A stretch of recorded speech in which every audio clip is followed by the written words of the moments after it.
Gents, I just want to pause the episode for a moment to let you know about the Strong Men of Value Academy. You will have heard me refer to it a number of times, and I want to bring more attention to it. So this isn't just a program, it's a life-changing environment and community of men who are focused on personal and professional growth. We're looking at areas of relationships, wealth, and health, things to help you thrive and maximize your life. Imagine having bi-monthly one-on-one coaching sessions with myself, weekly group coaching calls, and an incredible brotherhood of high achievers by your side. Now we're diving into resilience, leadership, and holistic growth to not just succeed in your career, but to thrive in your health and your relationships. Your journey to greatness, it starts here. So join the movement and you can apply for the Strong Men of Value Academy. You can head to themanthatcanproject.com to find out more. Welcome to another episode of the Man That Can Projects podcast. I'm your host, Lachlan Stuart, and today we have another truly inspiring guest with us, Jeffrey Morgan. Now, I flew down to Sydney to meet up with Jeff. There was something about him that I was like, this podcast has to be done in person. And we ended up making an awesome trip out of our time in Sydney. Got the next couple of episodes recorded there as well with some other brilliant guests. But there was something about Jeff that I was just like, I need to be around this dude and really understand where he's come from. Because as you'll find out in this episode, his story is tremendous, right? It's one of transformation and resilience, a journey from prison to personal development. He's turned the trials of his past into a mission to help others, becoming a successful mindset and leadership coach. And in this episode, we're going to delve into Jeffrey's life-changing experiences in prisons. He spent up to 18 years in prison, right? That's a long time. You think about if you were to have to just spend, a couple of weeks in isolation by yourself, let alone 18 years, like that is over half of my life. That is, mind-blowing. Okay, we'll also explore how his past experiences have shaped his current work and mission and how he uses his journey to inspire and help others in the personal development space. This episode is a testament to the power of transformation and the belief that it's never too late to change your life. So whether you're facing challenges in your own life or simply looking for a little weekly dose of inspiration, this episode is going to be for you. And thank you everyone who took time to listen to last week's episode, episode 500. Now, the podcast has been going for over 5 years and the continual growth is obviously an added benefit, but my own personal journey of improving communication, getting to meet and share so many inspiring stories has been the best part about it. And if you guys want to continue sharing your support, please keep sharing the episode. Make sure you leave a rating and review. And you can do that right now. Just open the app, hit the button, leave a quick review because that helps me continue to bring on greater and greater guests each and every week that you guys want to hear from. That's enough for me. Let's delve into today's episode with Jeffrey Morgan. The Man That Can Project podcast, a podcast empowering career-driven men to live more fulfilling lives. We are here to challenge your beliefs, redefine success, and talk about the important stuff in a relatable way. Don't forget to subscribe and leave a review. My name's Lachlan Stuart. Let's get into it. Welcome to episode 501 of the Man That Can Projects podcast. I'm your host, Lachlan Stuart, and today we're down in Sydney. We got Jeffrey Morgan on the show. How are you, brother? I am good. It's been a long week, and it's even better to be sitting at the end of the week with yourself. It's definitely a good way to finish. You were saying you've done 30-odd workshops or something this 35, I think about 35 this week. Good. Yeah. Nearly 5 a day this week. It's been pretty full on. Obviously, a lot around men's mental health and a lot around just helping people of a mindset, struggle, mental health and wellbeing level, and it's been powerful. It's been a powerful week. Before we dive back into how you got there, I first heard about you through Cooper Chapman, who runs the Good Humans podcast. Your story really jumped out at me because there's a lot of people that I feel will be able to learn a lot from how you've turned your life around. But throughout the chaos of the week that you've just had, engaging with a lot of people, dealing with probably a bit of resistance and stuff like that, how do you manage your own well-being and energy throughout that? Yeah, I always put time into that space, and this is for everybody. Whether you're, if you work from a 9 to 5, obviously I've got my own business. I can travel anywhere in the world, but I'll put time into that, So I'll just block it out, and I might say 2 hours chillax in my actual weekly plan. I'll do that every Friday, and that way I know what's coming in that week. Because if I don't, the money's great. But when I was a PT before, as you know, and start at 5 a.m. and finish at 9 p.m, back-to-back sessions, fully booked out for a long, long period of time. And I just burnt out. I was running on empty the whole time, and that taught me a valuable lesson never to take into any part of my life, and make sure that I balance that life out with not only some chillax time, but maybe, just walking a dog and having 2 hours. I'm not rushing around, walking a dog, talking to the missus, and, just loving life. And how do you go about structuring that? A lot of our listeners are CEOs and people in high management positions, so they will find themselves in the position where work takes priority, and it is easy to see the bills, the money rolling in. You're like, I want more of that. I want more of that. Absolutely. So how do you go about? Do you use a calendar, your phone, and I guess listing out your priorities? What's that process look like for you? Absolutely. I've got a whole bunch of stuff. Power 100 in the morning. So the Power 100 is like 100 things that you could do before you kick off your day in any way, shape or form towards your business, the business you work for. Then I have an hour of power, 12-minute blocks, 5-minute segments. And those segments are, once again, same thing around what's important to myself. Type through my hip flexor. Let's get a stretch on. Want to read about something to head towards something I'm speaking about that week. These little segments allow you to start to be very powerful in conversation, in knowledge, foundations, layer upon layer, and that allows you to step into spaces and places where people want you to be a part of that, but most importantly, you're still managing yourself. And I think a lot of people in this day and age, as you know, it used to be 9 to 5, now it's 5 to 9. And that space on the back end and at the end of the day is geared towards, let's say, an organisation that you don't even get paid for, but you want to work your way up through those ranks. And that's the hardest thing. I think if you're going to dedicate 8 hours, I look at it now, especially obviously later on once you find out where I came from, the context was, is that worth the effort that I was putting into that space?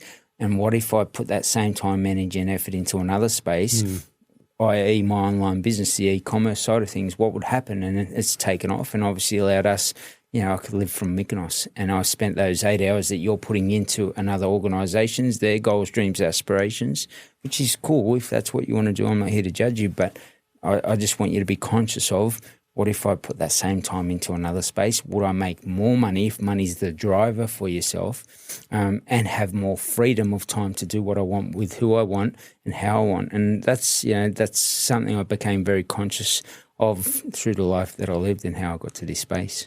Yeah, opportunity cost is a very important one for people to think about, that they often definitely overlook. Like when you were saying that there, I'm thinking, I get clients coming through, and we've scaled our academy. One, it's awesome because we get a lot of, like-minded people that I can learn a lot from. But two, from a time point of view, you're delivering results in a shorter amount of time. And I also get time to then focus on health, my relationship and things like that. But when you look at an invoice for a one-to-one client as opposed to a group program, like the one-to-one's quite juicy, isn't it?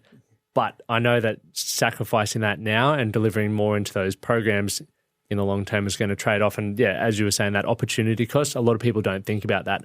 And it don't have the time. Yeah, don't have the time. And I always think about it, when I was a chippy, I never had the time to do anything. Absolutely. And I see a lot of people who are starting families and they're now stressed about finances. They don't have the ability to, be stay-at-home dads, etc. And when I met my wife, 2018, when I was a bit of what I would call myself a degenerate, my goal then was to put myself in a position where I could be a good role model. I could work from anywhere in the world. Nearly 10 years now to put myself in that position. I've been working at that, and there's always been a cost of that, and that's been, limited drinking, limited partying, which I used to love doing. Absolutely. But I've invested my time in other areas to build networks and skills, etc. And a lot of people will go down that path where they want the party life or they want the materialistic financial things, the clothing. But my biggest thing to everybody is, even in that space, if you spent 10 years worth of, not even, I think personally, if you give 1 full year towards that direction, give up the partying, even, you're in a corporate space, give up that time where you say, I'm going to dedicate it to them. Actually, I'm going to dedicate it to myself now. But with those 8 hours, don't just jump out and say, all right, I'm not aiming to be the CEO of that company. What I will do is be the CEO of my company to give me that freedom of time to be the father or to travel to these locations I'd love to do. And I always it's one thing I do with my group. I say, what's your ideal life look like? One of the first things, and when they write that out, then I say, show me your weekly planner. I say, show me where all that stuff is in your weekly planner. And we do this with billion-dollar companies, the CEOs, the leadership groups, the management teams, and they look at it and they say, it's not in there. I said, when was the last time? One group the other day, 30 different people within the group had not travelled for 5 years with their families. 5 years. So we went around the group and, financially, do you feel secure? Yep. Do you feel secure in the sense that you've got a great family that you're spending time with? What happens if you drop dead? What are you doing it for? And they said, I die for my family. I said, but would you live for your family? Because your family, do you think you'd be any good to them if you died? Even in using your analogy, the money side of things, you're the money maker for the family. You're actually going to take yourself out of that scenario, and then what happens? So it's just, you bring these light bulb moments to people, and it just means that we take 2 seconds, we prioritize our time to make sure we step into a space where we allow ourselves to be more knowledgeable around how we can really utilize that time. You've done it well. And I'd rather spend 10 years working on my own dreams, set myself up for the rest of my life to be the best of my life, than spend the rest of my life in a space chasing a particular title or label, CEO of whatever company, where I'm giving up my time and life towards them rather than the things that are actually truly important to myself. Have you always had that outlook? Or let's go back to, so you grew up in Redfern, didn't you? Good old Redfern, just up the road. Yeah, let's go there. I was walking past and I saw the sign. I was like, we got Jeff on the Savo. He's a local. So let's go back to the younger Jeffrey. Yeah. Let's start there. 12 years of age, I jump out of a window, first floor window. Father's been physically abusive. That was his way of discipline. And, a lot of what he taught me in that process taught me values for life, and I'm forever grateful. I'm very disciplined in the way that I act, and it was the things in the way 12 years he only had with myself. In those 12 years, he really got me to a point where that's still, those habits and rituals are still well within my life. Get out on the streets, I'm doing my best to eat and sleep where I could, and, family, friends, or stuff of that nature. And when I say that, probably ran away from family because Dad was so physically abusive. I didn't want to get caught in the sense, like I was thinking, mate, he's going to whip my butt.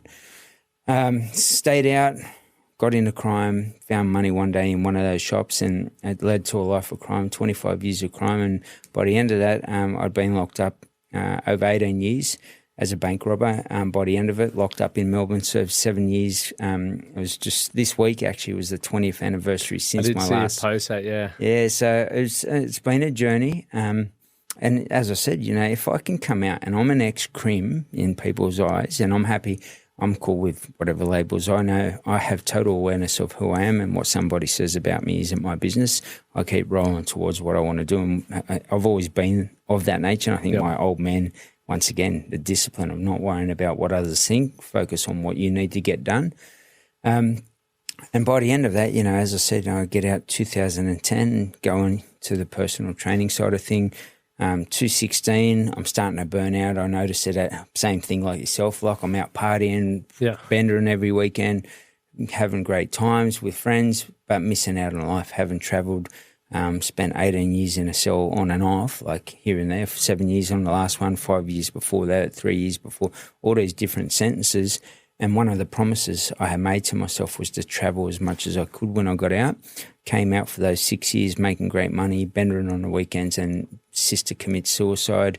I'm doing these talks about mental health and well-being, even in the fitness industry. And it was littered. People all through that industry, as you know. I know. And I'm not a knock on people, each to their own. You do what you want to do. I'm not here to judge anybody. But I got to a point where I just pulled myself up on the bullshit. And like yourself, I sat there and I was just thinking about it when I walked here. I think one person actually pulled me up. I actually lied, two people. One on the bendering, we were partying with a mate, and he said, Morgs, I love what you do, brother. I love all your content, love who you are and what you're about, how you change your life. But, bro, I mean, you were sitting here doing this. It's a bit of a contradiction. Yeah.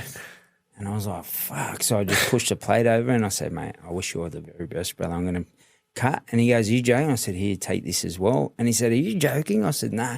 He goes, might as well finish it. I said, nah, brother, this light bulb went off in my head, and I was thinking, I can't truly be good with myself and sit there in front of somebody and say, hey, we should be doing X, Y, and Z for our health.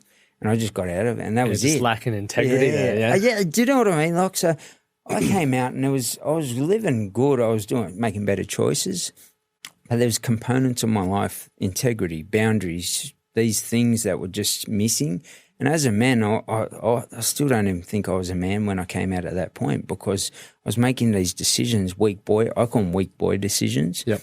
And then I started to take some ownership towards that, and I started to become a man. And then I went from, in my terms, a man to a warrior, where I practiced it for a long period of time, and I put the shield on, the sword was in my hand, and I was ready to go to war at that point in time. And that's a journey in itself, where you become vulnerable. And to do that, you got to dig deep within yourself. That's probably that second conversation I'd had. A bloke I hung around, he'd seen my partner, so I was like, well, I'll get you back in this term in my head. Yep. I get to end up sleeping with his partner, thinking it was all cool and dandy, and his mate, who was my mate, texted me and said, Morgs, I had more respect for you. I didn't think you were like that. Yep. He called me every name under the sun. And instead of me going, F you, come fight me, old school way, how we grew up, I just sat there and I went, all right, you know what? He's right. And those moments, I want more of those types of people around me, because it shifted me from the boy into the man, and then from the man solidifying those same habits and rituals that were really strong in being present and keeping people safe, secure and stable in an environment to trust me more, and also have the integrity to the words that came out of my mouth, not just through words but through actions as well, and consistent actions for a long period of time, like yourself, 10 years now. So respect to you for doing the same thing, brother. It's a journey. Appreciate it. You touched on a few key things there that, the first one being trust. Like you mentioned there, you had that mate of yours who pulled you up on it. A lot of us, our relationships are very superficial. We don't want to upset people and vice versa. We don't like confrontation, so we don't call people's poor behaviour out. When I played footy over in France, and when I came back, I was just destroyed with drugs and alcohol and stuff like that, because I lost my sense of identity. And all the people that I was hanging around loved it, because I was, had time to party and do all this sort of stuff, and you get that recognition, and it sort of stokes your ego up when you're partying and carrying on. But I knew how I was behaving and how I was treating women, and all of that sort of stuff just inside didn't feel good, but I didn't have anyone to call me on that. Never. Like, I remember sitting in a gutter, and I tell this all the time, one of my closest mates, we were dating sisters at the time, and we'd both been out and cheated on our partners that night, and we'd sit in the gutter going, fuck, did it again. That happened a number of times, and none of us said, what the fuck are you doing? Like, that's absolutely disgraceful. But then obviously as my environment changed, people, like if I hear people doing that, I'll call them out on it, because that's not the standards that you have. Absolutely. I love that. I was in a car the other night with my partner and son, right? And he looks across, and my partner says, oh, I feel sorry for that bloke. He's hunched over, he's by himself. And, the son turns around and says, he doesn't have good friends, does he? And I, that's the type of conversation, as you said, I want to have. I want to be around people that I could rely on if I think of it going to war with this, but would I go to war with Lockie? Yep. And then you think, he borrowed $20 from me, didn't even pay me back. You reckon he's going to back me up when shots are fired or something of that nature? And you got to think, bank robberies back in the day, the crew I ran with, we ran for 20 years, and I knew that if shit went down, could I trust them? Things had happened, so I could trust them in my head. I would done things for so long to know that they were staunch in that world, and that allowed me to step into a space very strong and firm. But that was the values, morals and beliefs of that world. And when I stepped out of it, I still was crossed over between both. And as I said, you sleep with my girlfriend, well, let's pay you back. Twisted. And then same thing like yourself, the only recognition I got from people was a high five when I pulled the blondie in the club or something, and you look at it and people think it's a good life, but then you go home and you're sleeping by yourself, and if sometimes there was times where money would just go out the window and you think, I shouted at everybody, not one person has given me a call. I'm going through a hard time myself, or, my sister commits suicide. Not one person calls, but on the weekend there's 500 people around me because I'm shouting at everybody. And, and you realise that there's a difference between friends and associates. Yeah. There's either two things, associates, business, or whatever it may be. Friends step into your lounge room and have dinner with yourself. Yeah. And those people, when I invite them in, I've got boundaries now. If they're at a point where I'll have that pulled up conversation, and if they don't want to be a part of that respectfully, where we all sit in a space respectfully, and then I'd rather I'd rather have one friend than have 100 people just leeching on, sucking the blood dry out of myself.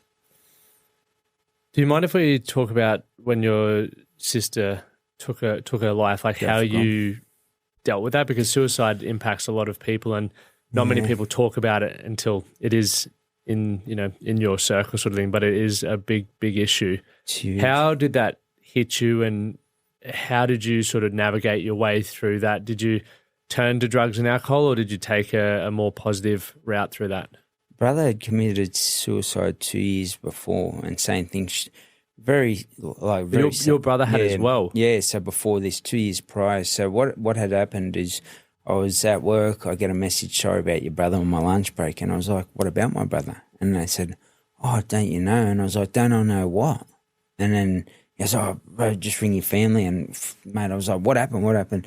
So I ring the family and I said, mate, your brother's unfortunately done something to himself. And middle of the day, playing football down in Victoria and AFL, and unfortunately was no longer on this planet. So 2 years later, I think when that happened, I had my brother commit suicide. I had my partner leave me like I'm not joking, just out of the blue. We cooked dinner, we had a bit of a play around, kissy, and then we walked down to the car park and she says, I can't do this anymore. And as far as I was concerned, I treated her well, but obviously in the background things had happened, and she just, for whatever reason, Italian family wanted a different path, and I wished them all the very best. I actually put my hand on her shoulder and I said, look, if that's what you want, I wish you all the very best. She drove out of the car park and the rest was history. But the gym shut down that I was working at, all in this one time. I had 70K in my account, paid my tax, invested in the app, bought my son a car. Left myself with 1,000. Gym shuts down, she leaves, brother commits suicide, no money in the account, and it just went from hero to zero in 2 seconds. And then you look back on it, and it just, I think that I was a bit numb about it all with the brother, and because it crossed over with the breakup, the business, I was trying to scramble and get to another gym, get the clients to come to the gym. The closest one was a distance, and it was across a main road down here in Sydney, which meant the hour. It was just a hard time. And I think, I navigated it half decently. I think I was just numb whilst I was doing that, to be honest. And by the time, I was someone who always learned to be abundant of a mindset. And I said, well, I'm going to sit back, think about what I do. I did about 18 months where I had a lot of money come into my space. Not long after that, probably 6 months after that, and I was able to sit back for a little bit of time. I sold something, sat back, used that money to sort of just think about what direction do you want to take in your life. But in that 6 months, man, I was waiting for this. I was borrowing money. I was minus. I was trying to scramble and get more clients again. And it was a tough time. And I think because I was just so busy with the business, I didn't get time to really, truly sit back and say what happened with the relationship, what happened with my brother. By the time the sister rolled around and passed on, I just went, I'm going to make sure I appreciate every single breath that I take on this planet, man. And instead of being down in the dumps, I wouldn't say I celebrated. I look for the positive out of it and just said, what can I do to actually celebrate, that not celebrate, what could I do as a positive to learn from this experience? And I said, I'm going to wake up and actually be grateful for every single breath that I get, every single time that I wake up. And that was how I sort of flipped that attitude really quickly. And once again, that came out of left field, and there was no signs for both of those. And whatsoever. Went through their social medias, and the only thing I found in both was my brother had written, "If life is this hard, death must be easier." So, and that was about 3 months before. That was the only thing he'd written. And my cousin had said, "Say that again, I'll come smash you," or something like that. And I'd said that to him on the actual post. It's still on there on the comment. So, if he had told me that, I would have sat with my brother and said, "What's going on? Why do you feel that specific way?" But turn, and this is for everybody. That breakup, what did I learn from it? I always say, if there's a negative, what's the lesson from it so you can grow and prosper? And then each one's like a brick to the house you're building to build a solid foundation so that you have some, your emotional intelligence, IQ, whatever you want to call it, is at a level where you're not carrying that heaviness for a long period of time, but you use that to actually put more bricks into place to appreciate what you already have, man. And the most important thing we have is life. Oh, man, well said. It's magic. You were mentioning having time to think. I prioritize having time to think every day, and it sounds wanky, but like it is so valuable to me to process things, have ideas, try and form my own opinions and beliefs around things.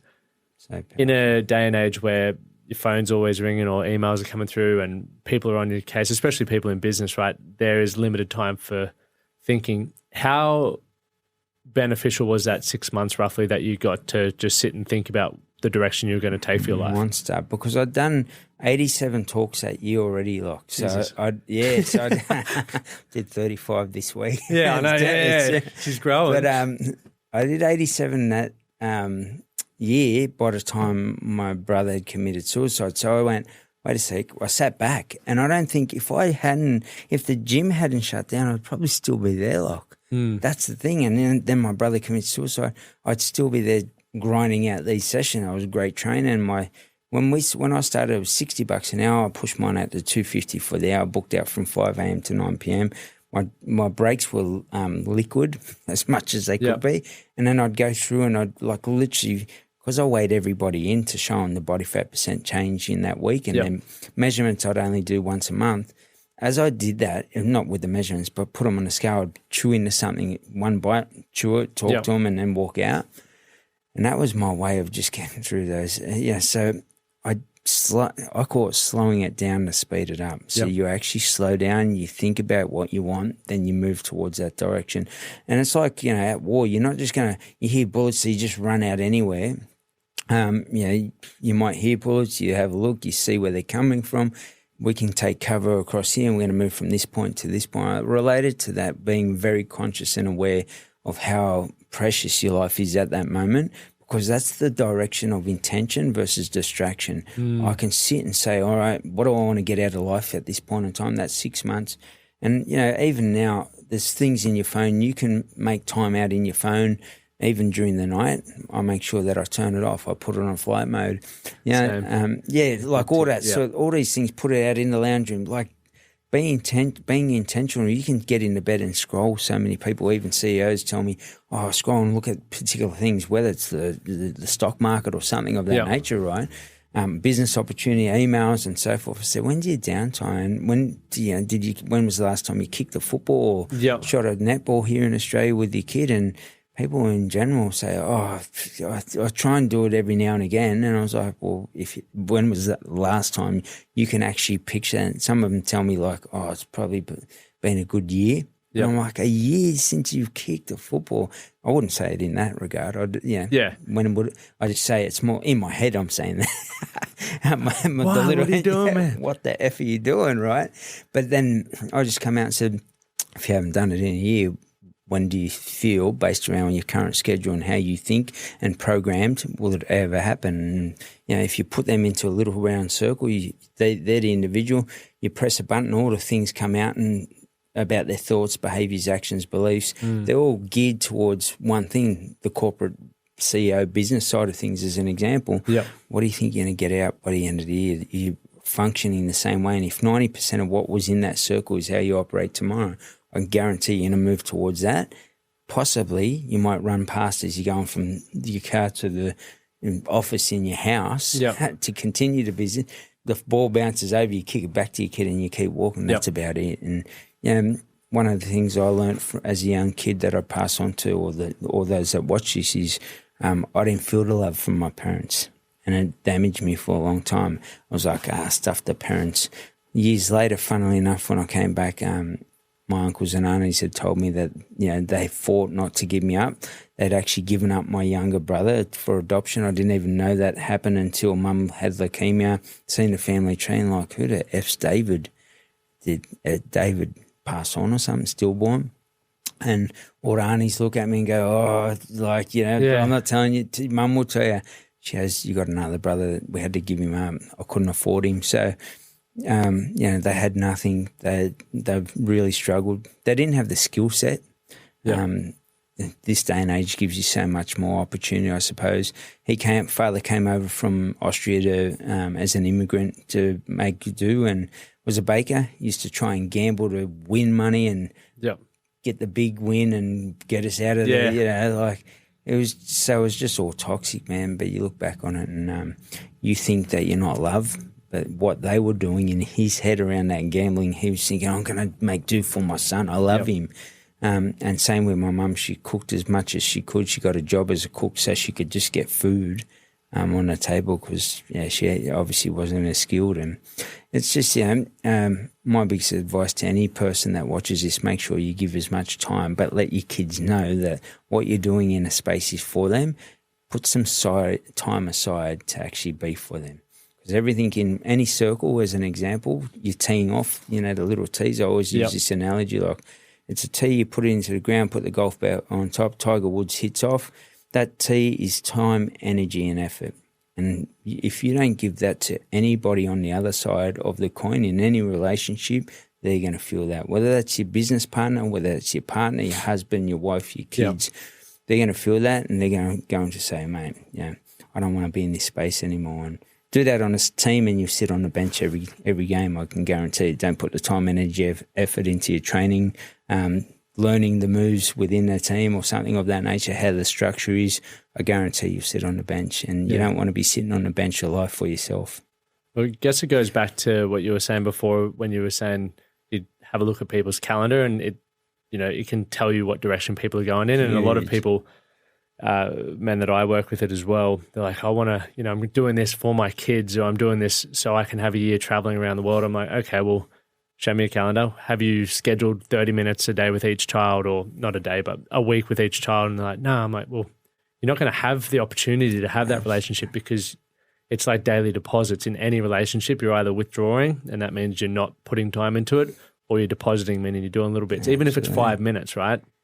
1-to-1 or whatever that looks like. And people often overlook that. The same with a lot of guys who are like, I'm setting myself up. I'm going to travel the world in 10 years' time. I'm like, well, you're traveling now. And as you said, a lot of people, haven't traveled for 5 years. Crazy. How the fuck do you know if your systems in your business are going to support you to travel for a year if you don't take a month away now? Absolutely. And you've got to learn to separate yourself and gain that feedback.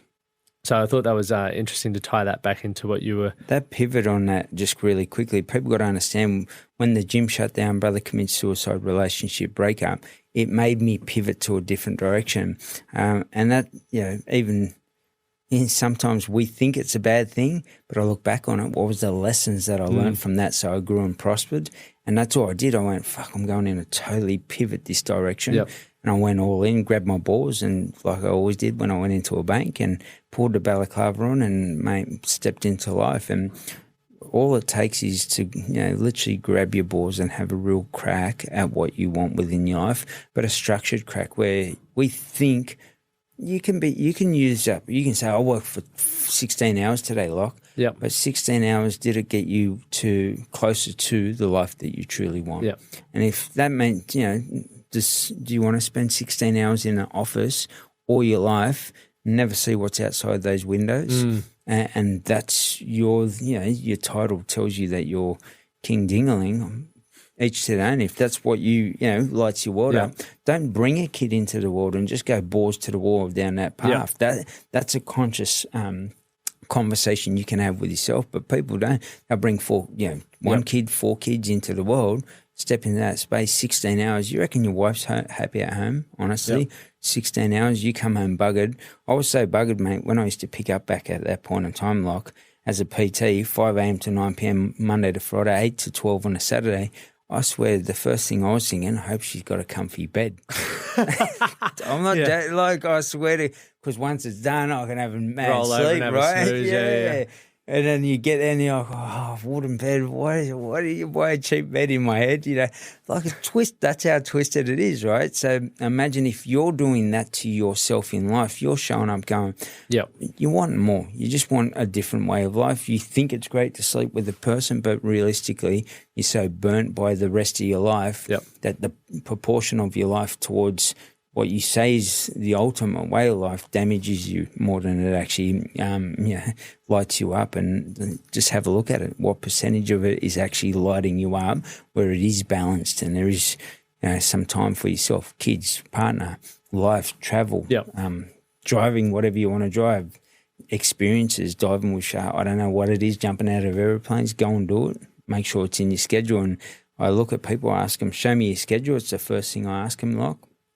And as soon as they tell me I want X, Y, and Z, I get them to write that ideal life out. Mm-hmm. Where is it in your schedule? Gives a look. And they're just like, what now? And I was like, right now. And I said, bro, you got 4 hours here, 6 hours there.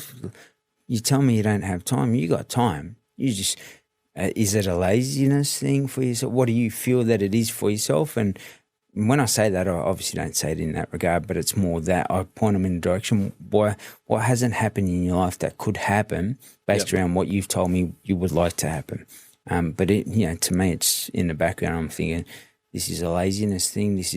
I'm someone who can have that conversation. Yep. A lot of them know my background, so I'll just say, bro, you don't want to get got in jail. If you walk into jail and you just walk in like a pussy, you're going to get got. Period. People come up and say, yeah, give us this, mate.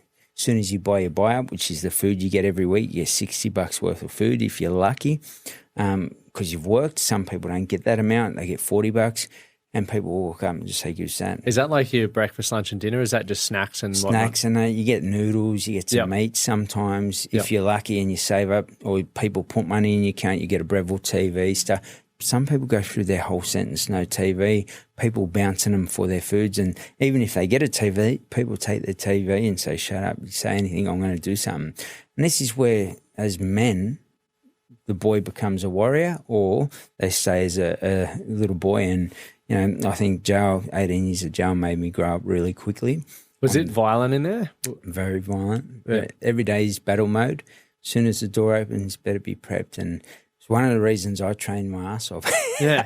Boxing, everything, running, kicking, anything you couldn't do, I'd do it and be prepped for war, man. And that's the way you should go into life. Life is war. But how do you feel that frames your mindset coming out? Obviously, coming from or conditioned for 18 years essentially to be violent, right? It is war, and obviously when you say war, it's do or die, but not in necessarily the physical context in the streets, where you probably go straight back in. Yeah. But how was it for you transitioning out, like coming back after 18 odd years in prison to then transitioning back into the civilian world? It's more like probably just keeping your ego in check, to be honest. So if someone says, mate, what are you doing? You cut me off and say, get out of the car, I'll give you a left hook. Yeah. Firstly, I thought about if I give him the left hook in my head, not that I was like that anyway, I'll go back to jail. Is that where you want to go? So I'd had that conversation in jail. So, I had kids that say, get out, mate, I'll smash you. And I don't even know what this bloke's talking about, whatever. And I wouldn't worry about it. And that, I think that process went on in jail because there was people that would say stuff like, but I was able to say it back in a way that I was still strong and staunch for myself, but I didn't have to fight. Avoided conflict. Yeah, whereas I didn't care about the conflict in the past, I started to just say, hey, let's see if I can manage this in a different way. And we found a common ground and we were both happy at the end of it. And then, like there was race wars when I was there, and I being with the Aboriginal crew within there, you'd have Islanders, so there's little crews in there. Yeah, absolutely. Don't talk to them. One of the things I did was the total opposite. I went and talked to everyone and they're like, you are fucking nuts. And but I could walk over and it could they just all attack me and that would have been it. You could be the best fighter, it wouldn't matter. One in the wrong place and many people had gone down in that process. but I had the belief that I could talk to people and communicate effectively, and that became huge towards these CEOs, these organisations, these communities. To make, Aboriginal community, I walk in, I say, I want to talk about the health issues, but I want to ask you a few questions. Put your hand up if anyone likes their family being buried early. Put your hand up if anyone likes their family being locked up and it's a badge of honour. And we go through it. Put your hand up if you like suicide in the community. And I said, so now we've defined that, and that allows us to see something, because they won't see that otherwise. Yep. Now we can have a conversation. And that's all I did in there. I did the same thing. So by the time I got to that lock and someone says, get out of your car, mate, I'd be like, not my business. You're literally like, I know what I could do. I'm cool with who I am. It's quite a unique skill you have, though, being able to help people think about the consequences of what could be and then work it back and see how their actions actually influence that. Huge. Reverse engineering, as you know, for me, that was huge. I say, what would be the end outcome in this situation? So in jail, it was like, imagine if we could all walk around and help one another, train together, not stressed with. So every unit I went to, and even when I was in Lachlan, which was the last jail I was in, I got called to the governor's office, and you got the attitude, stuff the governor, I'm not going up there, I don't even want to talk to them, what do they want? Yeah, and then he said, mate, he wants to see, he said, I have to tell you that I'm very impressed. I've never seen the jail this quiet, and everyone's getting on with one another and so forth. And it was because I just got everyone to see that we were better off getting on with one another. Well, and I said, to them I'd say, did you bash the copper that arrested you? And he said, no. I said, why not, brother? I said, you want to be tough with me, but you didn't bash the bloke that arrested you. I don't get it. What about the officers then? Well, let's run a riot and we'll smash the joint up. This is how you would talk to them.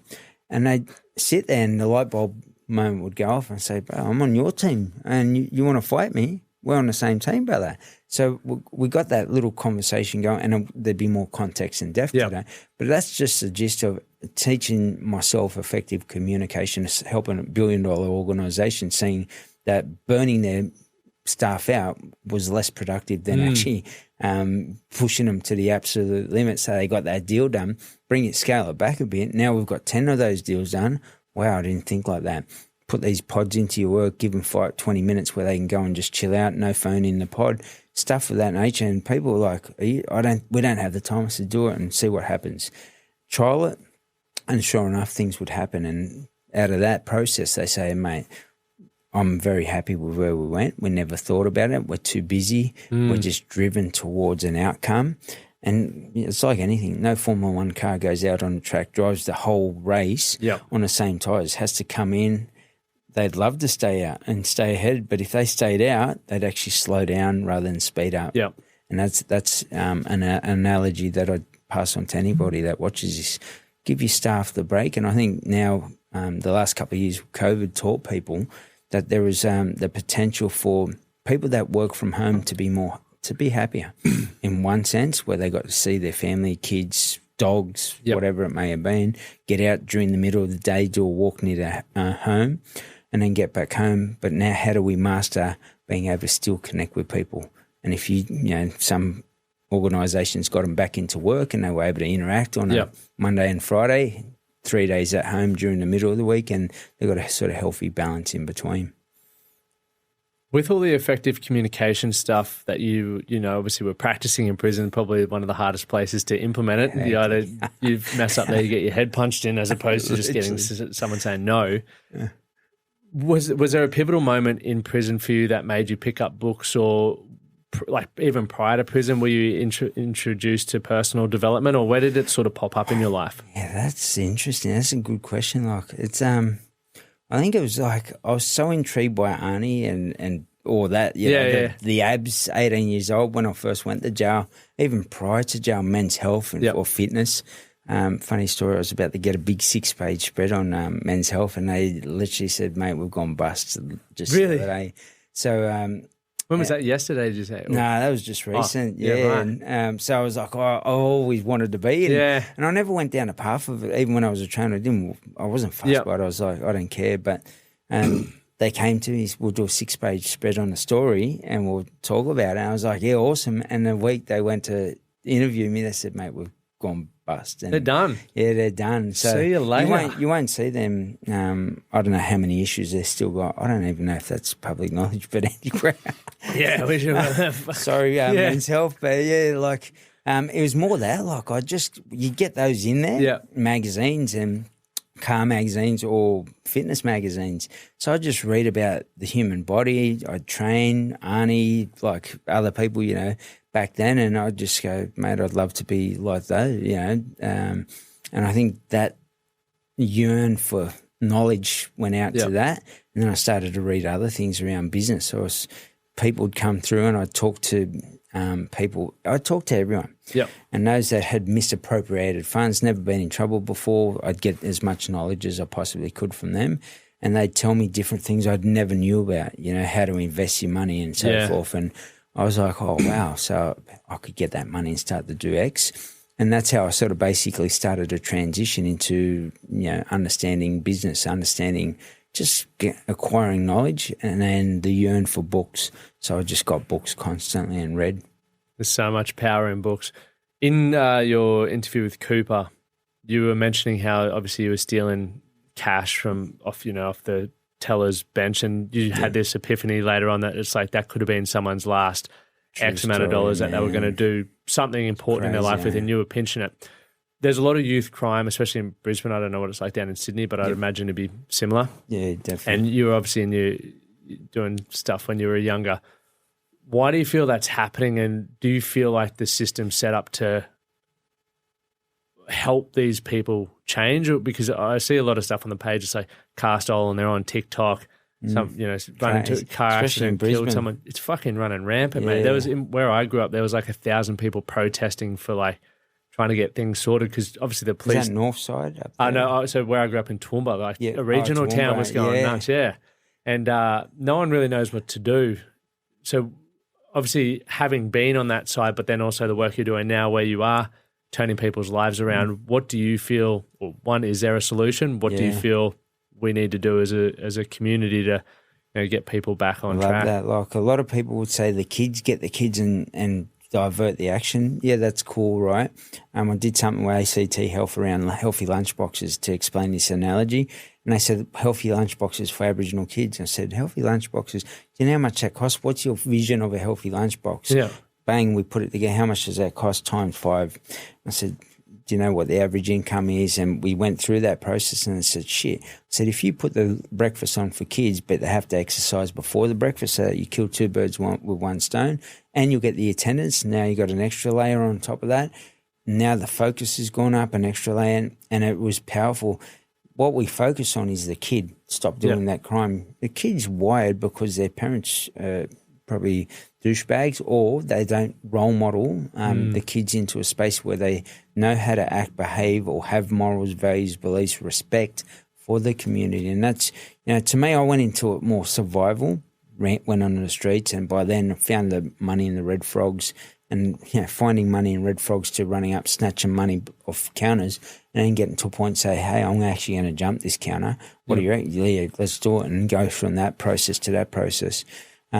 Is one where it was, mine personally started as survival, and then I was just wired as a person to, these days probably the relatable thing to people to understand is when they can't cook, let's all hit Uber Eats, easy money. So my way of going to make money was just down a destructive path. But if you can go back to the parents and role model the parents, I think that's a community thing, and get everybody involved without judgment.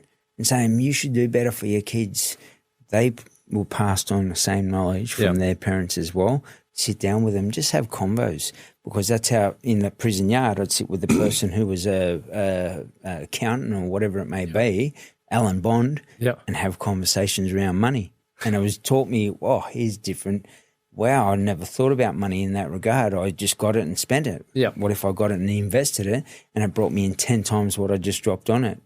Now I've got a different thought process around that space, and you'll never get a different thought process around a kid unless it starts in the family home, because that's where they go back to. And if it's not the family home, whoever they're being cared for has value. It's a good point, because a lot of people want to, they always go, I'm going global with whatever the impact that you want to have is. And it's like, well, how about you just start with the people directly influenced by you, the ones that you do see on a regular basis, and best ripple effect from that. Give another one like DV. When we look at DV, and Yep. I don't support it, I don't justify it, I don't condone it. But what we do when I go out and we're together, I hit my partner. Yep. Jeff, you're a douchebag, and all of the names that go with it. But what we've got to do is we've got to think about is now let's isolate Jeff. I'm not going to hang around him. I go isolated. We vilify him, and all of a sudden I'm a dead cell within the community. Mm-hmm. She's left me, but now I move on to the next partner. I've still got the same habits. Get cheeky to me, bang again. Yep. And now this time it wasn't as lucky as the last time. And when I say lucky, not even lucky. This person hasn't made it through. But if we sit down and have that conversation that our mate needs to hear, Jeff, where did you get that behaviour from? It's unacceptable, brother. I consider you a friend, and I didn't know that you were built or wired like that. How could I help you make a better choice at the next decision? What would that decision be? And have a real man conversation, a courageous one, and not judge the person in the sense it's not good what they've done, and they might just think that's how you handle your shit. Yep. You ask them, they'll tell you that's how you handle your shit. My dad done it. Mum never said shit. That would be their answer.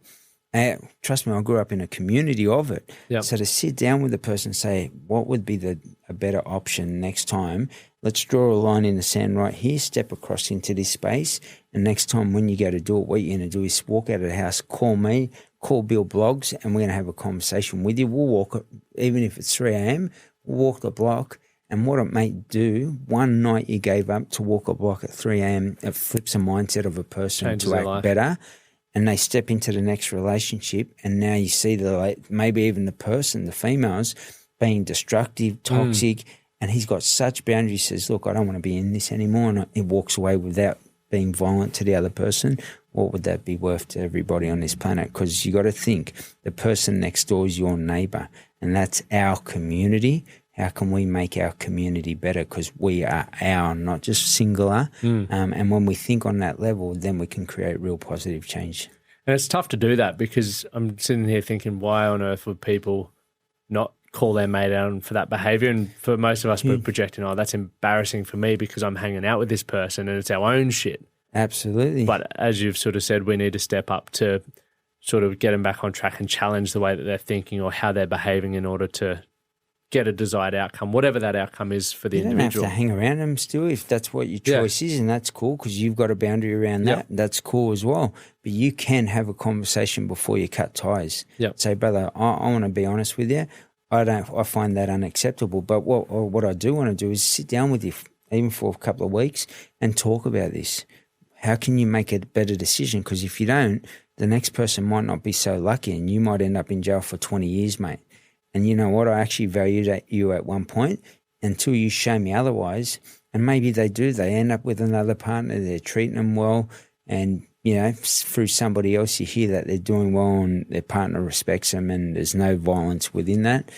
And it's, because of your conversation, the strong one has shifted that person into a different direction. Yeah, that's awesome. That's generational change. You become, the person who drew the line in the sand, and you weren't even a part of the family technically.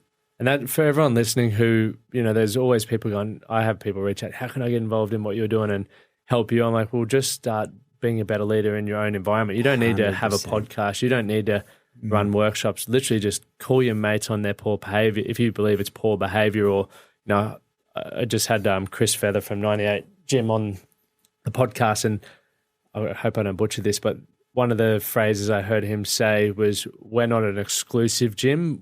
We're just we're so inclusive to the point that we hold people to a higher standard. And it's meaning, or the way I interpreted it was, I only want to include people in my circle who have the same standards as me, meaning this is how I view the world. This is why I value fitness. This is how I talk about money, relationships. And for me, I've been like, that's a brilliant takeaway for how we can build our environments and raise people to a whole new standard. Because you look at me 10 years ago, I was a pig. Yeah. And I was right next to you. Yeah, not proud of who I was, but my wife gave me a second chance. She kicked me out of a car in Thailand because I was not a good bloke, but she gave me second chance and I've turned my life completely around. So I'm a big believer that people do deserve second chances. They need to allow their actions to start changing that. Now, I do want to value everyone's time. We've got James. We've got it first time ever. We're in Sydney here. Got a bloody producer on. This is the next level. I feel like Joe Rogan, man. And obviously your time as well, Jeff. But mate, just quickly to wrap up, what's the direction you're going, mate? Like, you're one of the most active people I follow on social media. You got a very strong message. Thanks. What's the direction for you and the impact that you're looking to have? Yeah, just to leave as much knowledge. One of the things as Aboriginal people, people might think this differently, but for us, knowledge is power. Yep. And how much is it worth? For me to compress years and years of time into a space and say, here's a gift to your lock, that allows you to get an outcome in a shorter period of time, that's the legacy I want to leave behind. Leave the knowledge that I've learned through those lessons to grow and prosper into a better space. And that, like you said, if it's the corporations are where huge money is around health and well-being and all of that, right? But if I can impact just someone walking down the street, then I'm going to do it. If I can impact a homeless person to get into a place where they feel valued, start working, see a different way to life, I'm happy to be in that space too.